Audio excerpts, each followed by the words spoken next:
السلام عليكم، يا رب تكونوا بخير.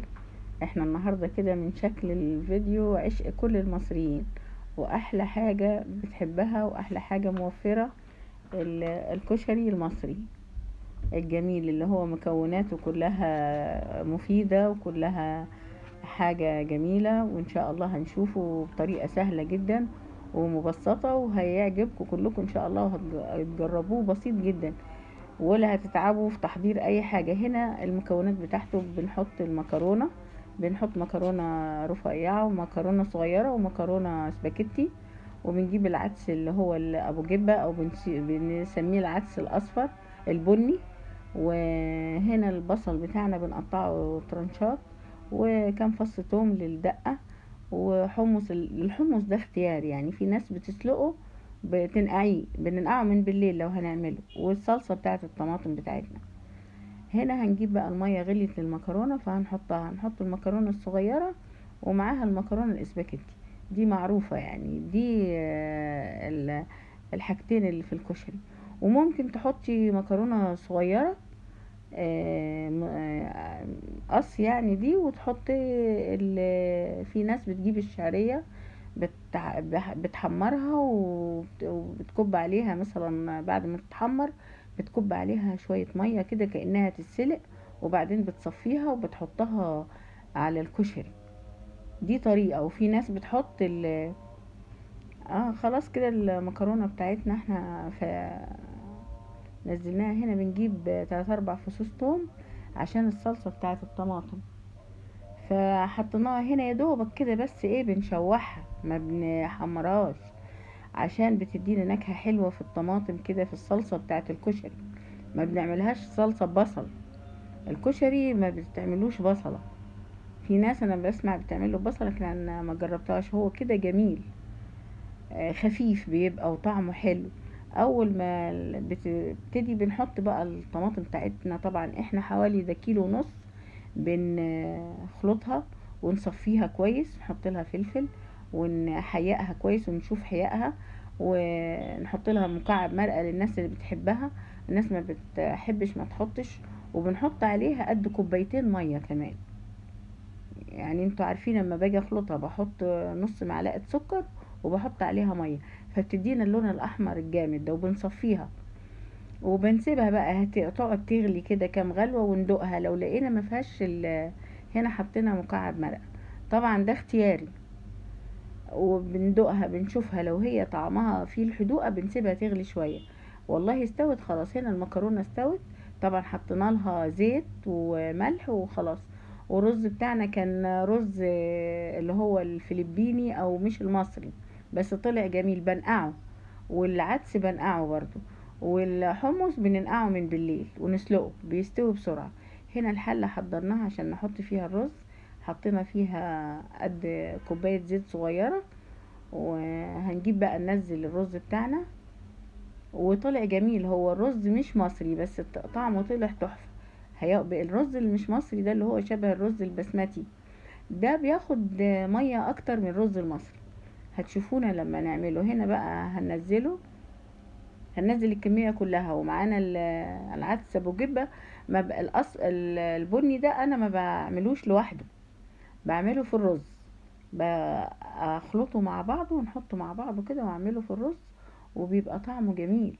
يعني ما عشان ما نحطش كذا حلة، في ناس بتعمل العدس في حلة والرز في حلة. لا لا، حتى بعد ما بتستوي المكرونة والرز بيستوي وكده بحطها فوقيه عشان تحتفظ بالسخونة بتاعتها. بس هي الصلصة اللي بتبقى اهو ضفناه، اول ما نضيفه هنقلبه بقى مع الرز، ونضيف له الفلفل والملح بتاع الرز. وان كنتي عايزه تحطي مكعب مرقه حطي، ما تحبيش ما تحطيش. وبنحط له زيت عشان يبقى خفيف، الكشري يبقى خفيف. يعني السمنه بتخلي الكشري تقيل شويه، فاحنا بنعمله بزيت وبيطلع تحفة وجميل. هنبتدي بقى نقلبه مع بعض وناخد كده قد 10 دقايق لما نحس ان هو يعني نشف شوية ولونه ما بقاش ابيض، اتغير شوية كده اهو زي كده. هنبتدي بقى نشوفه مفرفر ازاي ومفلفل وزاد. هنحط له بقى الملح بتاعه قد معلقتين حلوين كده ملح، ومكعب مرقة. انا ما بكترش الملح عشان المرقة دي بتدي توازن في الملح، بتزود الملح شوية. وانا طبعا لما بحط على عين مثلا الصلصة، وعلى عين هنا بقى المية بتغلي حطيتها فوقيه، كنت محضراها فخليتها اكتر من رز.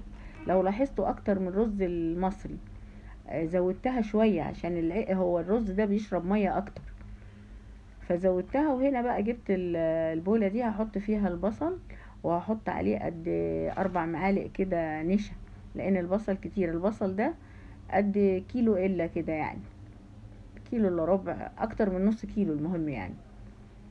هرش عليه فلفل. ملح لا، الملح عشان ما يطراش مني.